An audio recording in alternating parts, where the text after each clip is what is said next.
आयजा, अगर आज हम यहाँ से निकल जाएं तो हम एक होने से कोई नहीं रोक सकता। क्या कहती हो? मुझे तुम्हारी मदद चाहिए। मैं बहुत परेशान हूँ यास्मीन। मेरे बेटे का ये हाल करके भाग जाने का क्या मतलब है आयजा साहिबा? छोड़ूंगी नहीं तुम्हें। उसके बाबा से शायद किसी झगड़े में छुरी वगैरह चल गई थी। मैंने सुबह कोई ऐसी बात तो नहीं की जिससे तुम्हें बुरा लगा हो? नहीं, कुछ नहीं कहा। अगर आयजा और उमर की शादी हो गई तो मैं तो उससे दूर हो ही जाऊंगा, लेकिन तुम भी अपनी दोस्त से महरूम हो जाओगी। तुम्हारा पहला सबक यही है कि जुमाना को तुम नौकरी से निकाल दो। उमर ने अपने ही कजन की मंगेतर पर हाथ डाल दिया। वो बहुत होशियार है और उसके मुकाबले में तुम मासूम हो।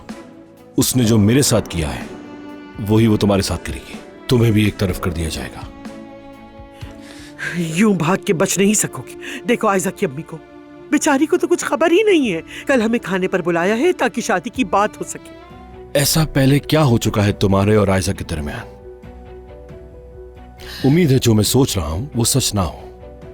जुमाना की जिंदगी में और भी बहुत सी चीजें हैं। उसकी एक बहन है जिससे वो मोहब्बत करती है। उसने अपने बेगुनाह कैदी बाबा से वादा किया है कि वो अपनी बहन का बहुत अच्छे से ख्याल रखेगी। जानते हैं आप? और यही सब करने के लिए पैसा चाहिए। ये देखो, मैं आखिरी वाला जीत गई। जुमाना बच्ची यार, उफ।